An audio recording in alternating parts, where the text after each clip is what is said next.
Greetings, everyone. My name is Greg Ewer. I'm the founder of 45th Parallel and a proud member of the collective that we have become. Tonight's weekly broadcast of the Portland Social Distance Ensemble features the Pyxis Quartet and special guest Micah Fletcher in a revisiting of a very meaningful program involving newly commissioned poetry by Micah and music by composers living and creating right here in Portland.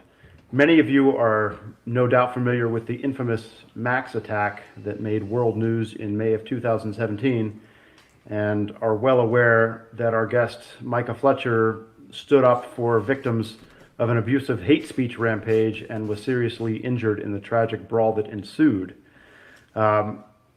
Most everyone has at some point wrestled with the question, what would I do in a situation like that?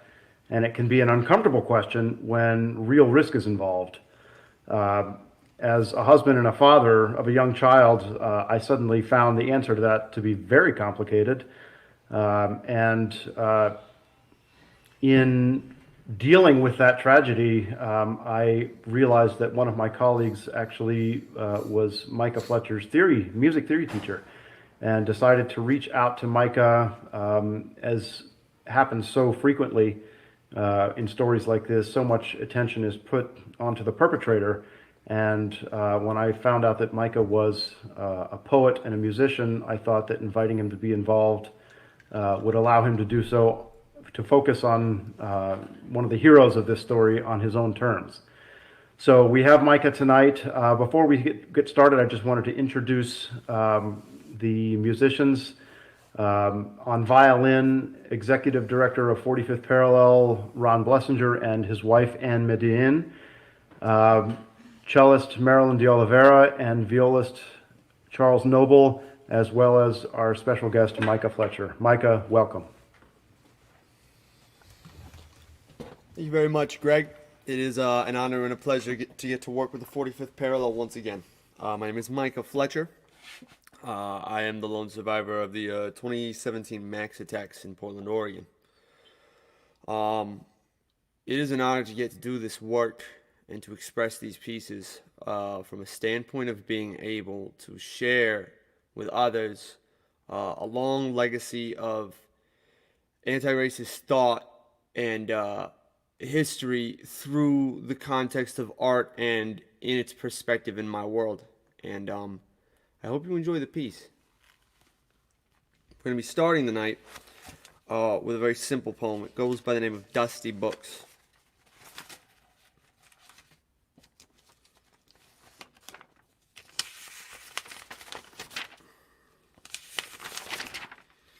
If you opened up middle school photo album tucked in dusty cabinet, long forgotten to the walls of my parents' house, if you were willing to flip through all of the oblivious innocence, you would come to a picture of a child who's got a face and a name that is a lot like mine.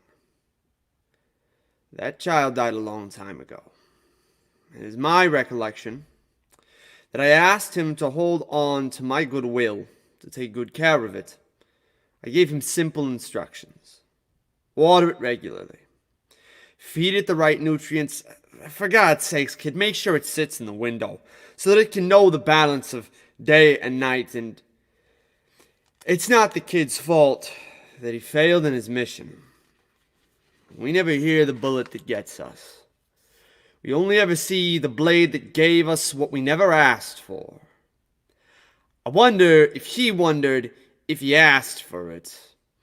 If his autistic mind had to violently apologize the violence and utter lack of apologize into something resembling logic.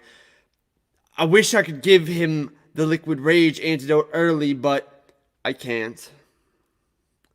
And if you saw what it would turn his insides into, I'm not sure he would take it anyways. He always was smart that way. The next piece, leading into our first performance, goes by the name of False Idols.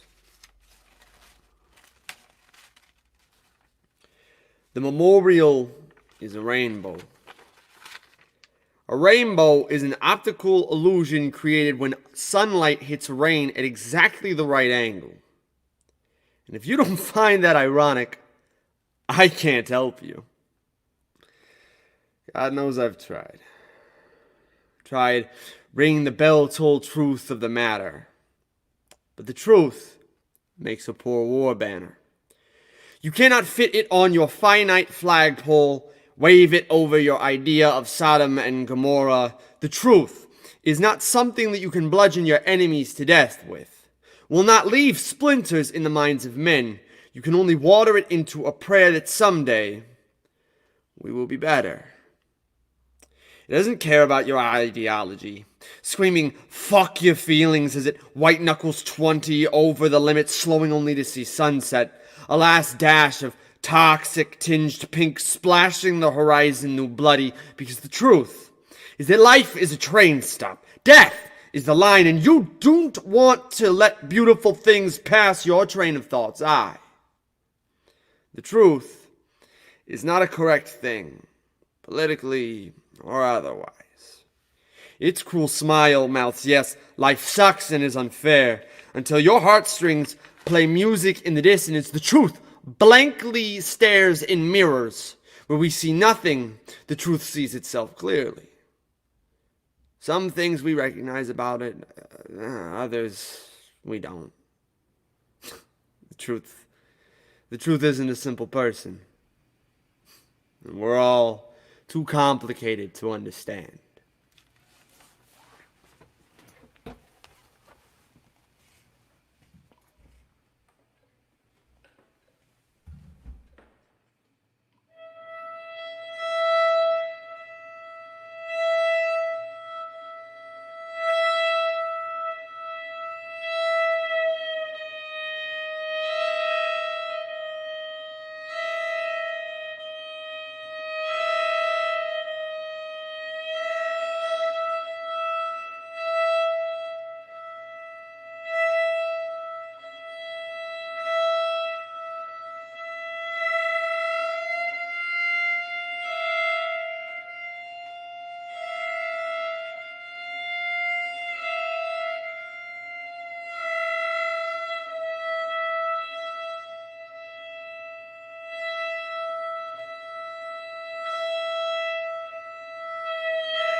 Hello again. The next piece that I will be reading for you tonight goes by the name of Crisis Actor. It's an interesting piece. One designed with as a response almost to a very intricate problem I was dealing in the initial aftermath of everything that occurred. Hope you enjoy it. In the space between my spinal cord and my heart, there is a knife. I find it funny that even before the stabbing, I liked using blade imagery for poetry. One of the first poems I was ever proud of was titled The Journey of a Razor. In literature, writing about an object in a way that gives it human lifelike qualities is called personification. Personification is a useful skill for imagery, however fictional it may be. But the sharp pain in my chest is not fiction. The lie sitting at the back of my skull that lets me itch the only truth I can guarantee about the only statement I never wanted to make is not fiction. My newfound free facelift is not fiction. The story, skewed though it may be, could be considered fiction, but graves are not fiction. The rainbow may be fiction. The image forever burnt into my mind, however, of horrifying red petal beautiful from the recent thorn that was thrust inside is not fiction. This empty bottle of escape, the full glass in my hand, the ounce of exit sign on this plate, the week-long panic attacks, the Portland schizoid rocking chair dance, knees to chest, machete clenched in white knuckles, my breath swelling cancer, my breath leaving faster than I can take it back, the way my blood left my body without my permission, and I couldn't take it back. That was something I am ashamed of.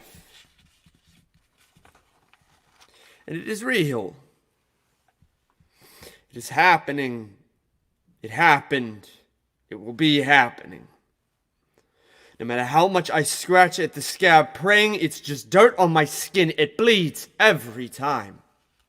My nerves are all just train rails, just boxes of victims being carried from tragedy to tragedy. They carry eyes in their pockets. The only thing they want to see is blood. I cannot make them turn away. The last piece that I will be reading for you tonight is called Silence. I thank you very much for listening. I hope you enjoy the show. This is the chrysalis of growth. Butterfly me into a Tibetan monk. Teach me how to reach oblivion without death or poison. I want to feel the nothing of serenity. The quiet of a Portland Mac stop at 2 a.m. when the caterpillars cease in their crawl. When the tweakers and the lost find a doorway to plant their dreams in. Where the itch of sleep dream scratches itself soothed, and the lowly experience the one time in their lives when the everything isn't so everywhere always. I hope one day to live there. I will not lie to you. The world blister is sore pussing its hatred.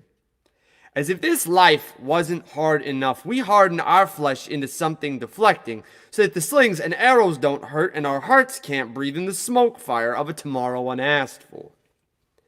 Beneath all of the agony, I found this flower that will sing Clair de Lune as much as you want.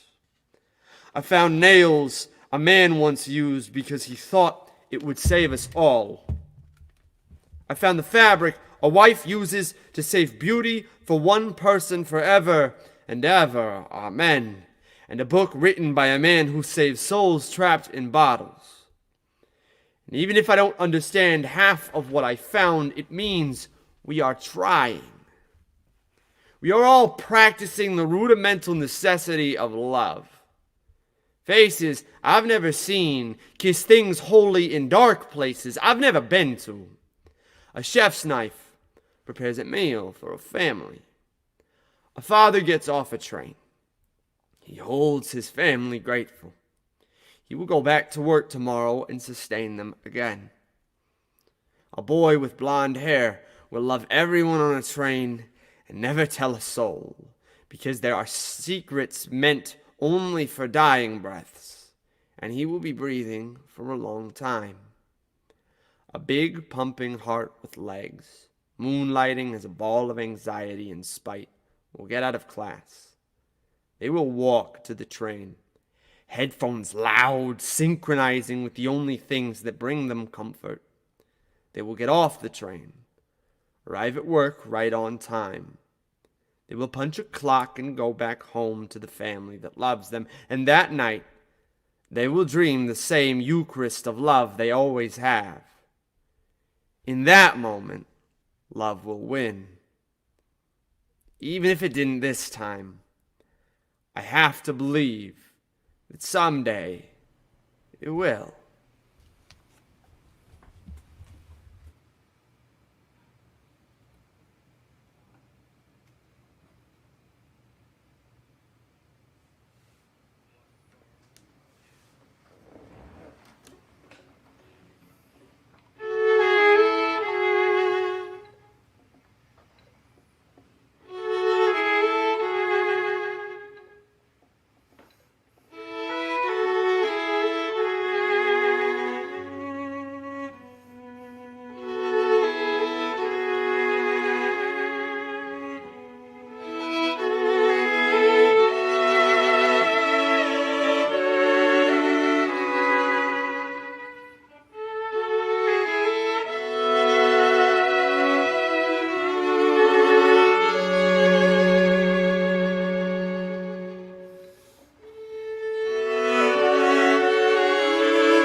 beautiful piece.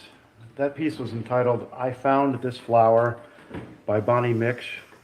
And I feel I neglected to mention the title of the first piece. It's Folie à Deux, or Shared Delusion, by Kenji Bunch. There were also two other composers who wrote pieces for the original concert, which took place on February 15th, 2019.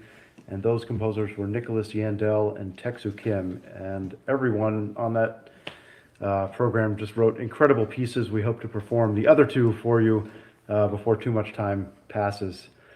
I'd like to extend a heartfelt thanks to Micah Fletcher for being here with us tonight. I know it's been a very eventful week, and we so appreciate you being here and reading your profoundly beautiful poetry.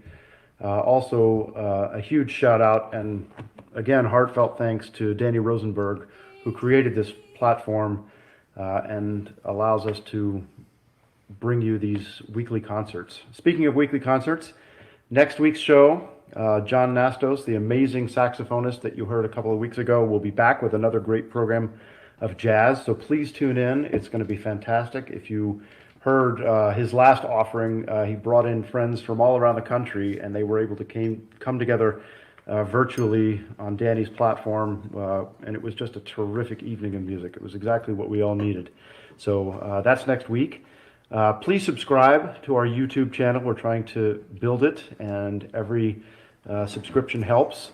And if you feel so moved to donate, just know that your donation supports the artists and this platform and allows us to bring these concerts to you. You can donate either on Facebook or by clicking the link on YouTube to our website. And with that, we wrap it up here tonight. Thank you again for tuning in for another program brought to you by 45th Parallel and the Social Distance Ensemble. And we will see you next week. Take care. Bye-bye.